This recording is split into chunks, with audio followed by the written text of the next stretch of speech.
முக்கிய செய்திகள். சில்லறை வர்த்தகத்தில் அந்நிய முதலீடு திட்டத்தை நிறுத்தி வைக்க மத்திய அரசு முடிவு. நாடாளுமன்றத்தில் பங்கேற்க காங்கிரஸ் எம்பிக்களுக்கு கொறடா உத்தரவு.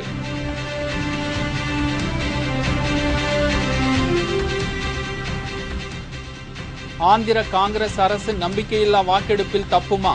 ஆட்சியை கவிழ்க்க ஜெகன்மோகன் ரெட்டி தீவிரம்.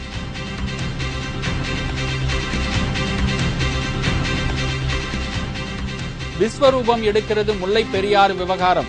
தமிழக கேரள எல்லையான கூடலூரில் சாலை மறியல், இளைஞர் தீக்குளிப்பு.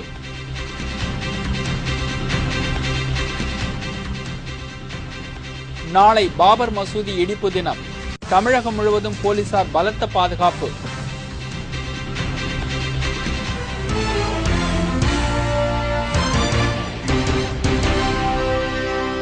வணக்கம். வணக்கம். விரிவான செய்திகள். சில்லறை வர்த்தகத்தில் அந்நிய முதலீட்டை அதிகரிக்கும் முடிவை நிறுத்தி வைப்பதாக எதிர்க்கட்சித் தலைவர் சுஷ்மா ஸ்வராஜிடம் பிரணாப் முகர்ஜி தெரிவித்துள்ளார்.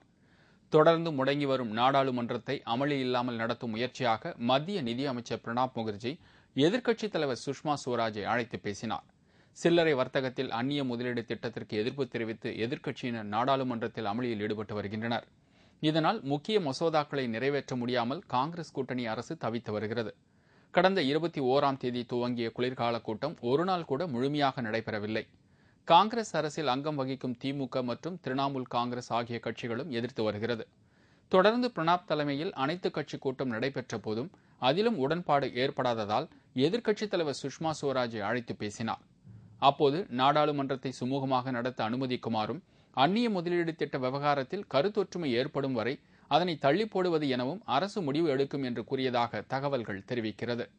அதன் பின்னர் செய்தியாளர்களை சந்தித்த நாடாளுமன்ற எதிர்க்கட்சித் தலைவர் சுஷ்மா ஸ்வராஜ், சில்லறை வர்த்தகத்தில் அந்நிய முதலீடு விவகாரத்தை தாங்கள் தள்ளி வைக்க வலியுறுத்தவில்லை, முழுமையாக திரும்பப் பெற வேண்டும் என வலியுறுத்துகிறோம் என்றார்.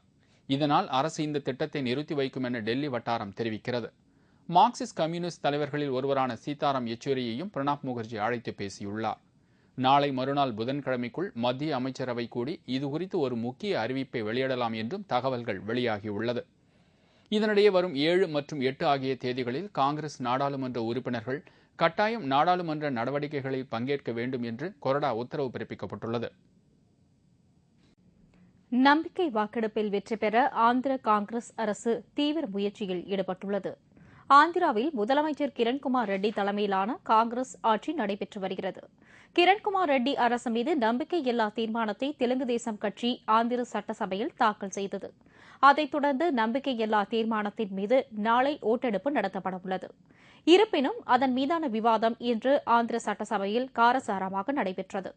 மொத்தம் 295 உறுப்பினர்களை கொண்ட ஆந்திர சட்டசபையில் 7 இடங்கள் காலியாக உள்ளதால் 144 எம்எல்ஏக்களின் ஆதரவு இருந்தால் ஆட்சியை தக்க வைத்துக் கொள்ளலாம் என்ற நிலை காங்கிரசிற்கு ஏற்பட்டுள்ளது.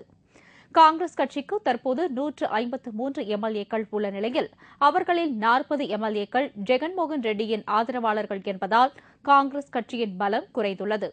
ஜெகனின் மீது அதிருப்தியில் உள்ள எம்எல்ஏக்களை காங்கிரஸ் விலைக்கு வாங்கியுள்ளதாகவும் தெரிகிறது. அது மட்டுமல்லாமல் காங்கிரஸ் கட்சியில் புதிதாக இணைந்துள்ள சிரஞ்சீவியிடமும் காங்கிரஸ் ஆதரவு கோரியுள்ளது. இருப்பினும் சிரஞ்சீவி கட்சி எம்எல்ஏக்கள் காங்கிரஸ் மீது அதிருப்தியில் இருப்பதால் நாளை நடைபெறவுள்ள நம்பிக்கை வாக்கெடுப்பில் காங்கிரசிற்கு ஆதரவாக அவர்கள் வாக்களிப்பார்களா என்ற கேள்வி எழுந்துள்ளது. இந்த நிலையில் ஆந்திர மாநில காங்கிரஸ் அரசின் நிலை மதில் மேல் பூனை போல் உள்ளது. நாளை அதன் முடிவு தெரிந்துவிடும். முல்லை பெரியாறு அணை விவகாரம் குறித்து உச்சநீதிமன்றத்தின் ஐவர் குழு கூட்டம் வரும் ஜனவரி மாதத்தில் மீண்டும் கூட உள்ளது. முல்லை பெரியாறு வழக்கு உச்சநீதிமன்றத்தில் நடைபெற்று வந்த நிலையில் இதுகுறித்து ஆய்வு நடத்த ஓய்வு பெற்ற நீதிபதி AS ஆனந்த் தலைமையில் ஐவர் குழு ஒன்று நியமிக்கப்பட்டது. முல்லை பெரியாறு அணையை ஆய்வு செய்த ஐவர் குழு இன்று அதுகுறித்து இறுதி முடிவெடுக்க கூடியது. ஆனால் தமிழக அரசு இந்த கூட்டத்தை நிராகரித்தது. இந்நிலையில் டெல்லியில் இன்று நடைபெற்ற ஐவர் குழு கூட்டத்தில் எந்த முடிவும் எடுக்கப்படவில்லை. அணை குறித்து இருதரப்பு விவாதம் நடத்த ஐவர் குழு கூட்டம் வரும் ஜனவரி மாதம் 2 மற்றும் 3 ஆகிய தேதிகளில் நடைபெறும் என்றும் அந்த கூட்டத்தில் எடுக்கப்படும் முடிவுகள் பிப்ரவரி மாதம் தாக்கல் செய்யப்படும் என்று அறிவிக்கப்பட்டுள்ளது. இதனிடையே முல்லை பெரியாறு விவகாரத்தில் கேரள அரசின் பிடிவாதத்திற்கு எதிர்ப்பு தெரிவிக்கும் வகையில் தேனி மாவட்டம் கூடலூரில் இன்று சாலை மறியல் போராட்டம் நடத்தப்பட்டது.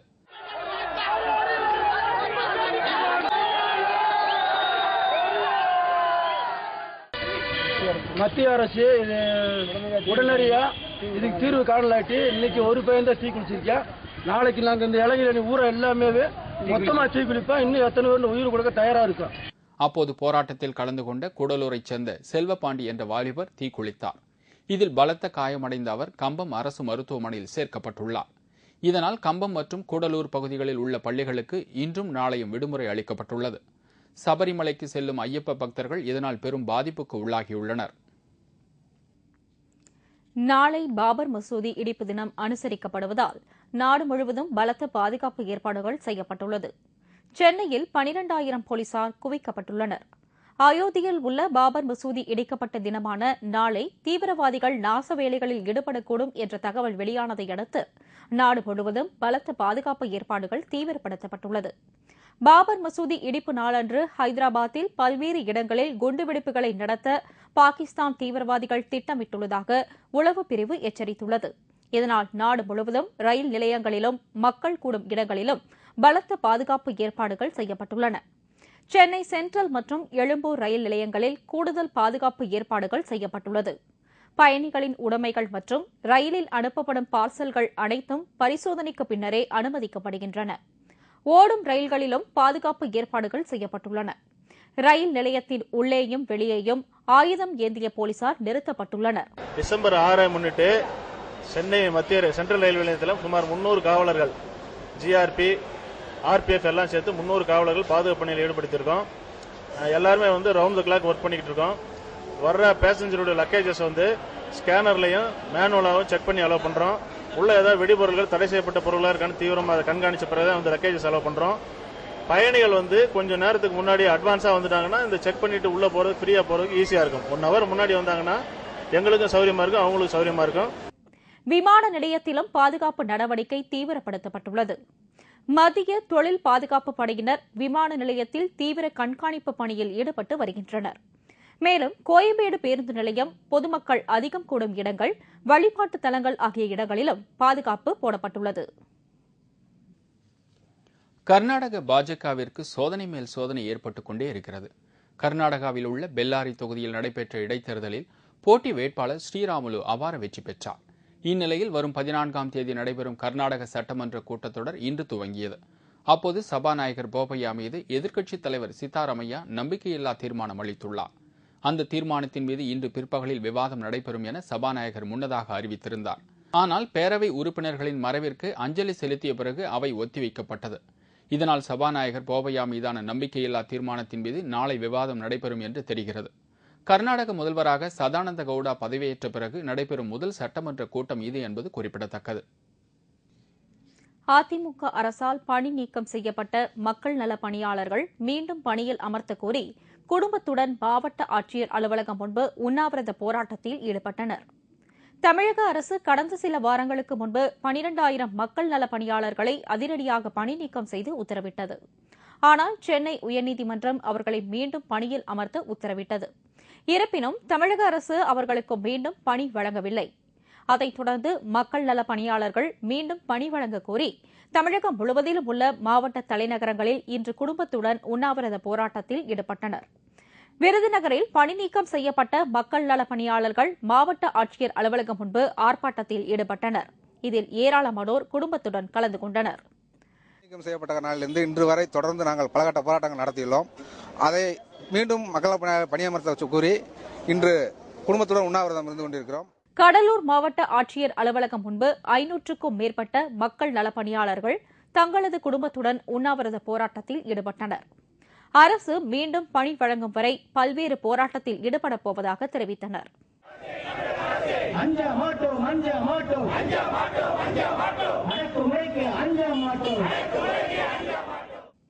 கரூர் மாவட்ட மக்கள் நலப் பணியாளர்கள் உழவர் சந்தை எதிரில் சங்க தலைவர் காளியப்பன் தலைமையில் சுமார் 200 பேர் குடும்பத்துடன் உண்ணாவிரதம் இருந்தனர்.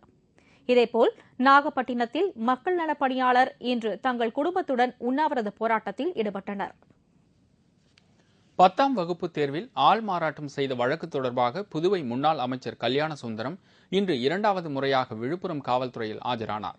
அவரிடம் சுமார் 2 மணி நேரம் விசாரணை நடத்தப்பட்டது. திண்டிவனம் பள்ளியில் கடந்த செப்டம்பர் மாதம் நடந்த 10ஆம் வகுப்பு தேர்வில் ஆள்மாறாட்டம் செய்ததாக புதுவை அமைச்சர் கல்யாண சுந்தரம் மீது வழக்கு பதிவு செய்யப்பட்டது. இந்த வழக்கில் தலைமறைவான கல்யாண சுந்தரம் அமைச்சர் பதவியை இழந்தார். அவரை தமிழக போலீசார் கைது செய்ய தீவிர நடவடிக்கை மேற்கொண்டனர். ஜாமீன் கேட்டு கல்யாண சுந்தரம் தாக்கல் செய்த மனுவை விசாரித்த உச்சநீதிமன்றம் அவருக்கு நிபந்தனைகளுடன் கூடிய முன்ஜாமீன் வழங்கியது. உச்சநீதிமன்ற உத்தரவுப்படி கடந்த 3ஆம் தேதி விழுப்புரம் குற்றப்பிரிவு போலீசில் கல்யாண சுந்தரம் ஆஜரானார். அவரிடம் 300 கேள்விகள் கேட்டு சுமார் 4 மணி நேரம் போலீசார் விசாரணை நடத்தினர். இதைத் தொடர்ந்து இன்று மீண்டும் விசாரணைக்கு ஆஜராக வேண்டும் என்று போலீசார் உத்தரவிட்டனர். அதன்படி 2வது நாள் விசாரணைக்காக இன்று காலை 10:20 மணிக்கு விழுப்புரம் குற்றப்பிரிவு போலீசில் கல்யாண சுந்தரம் ஆஜரானார். அவரிடம் சுமார் 2 மணி நேரம் விசாரணை நடத்தப்பட்டது.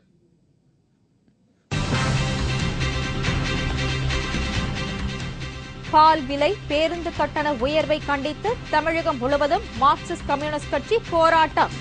ஜி. ராமகிருஷ்ணன் உள்ளிட்ட 50,000 பேர் கைது.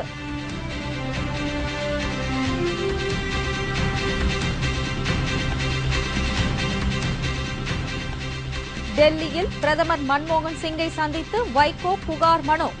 முல்லை பெரியாறு விவகாரத்தில் கேரளாவிற்கு சாதகமாக செயல்படக்கூடாது என்று வேண்டுகோள். மற்றும் பல செய்திகள் விளம்பர இடைவேளைக்கு பிறகு.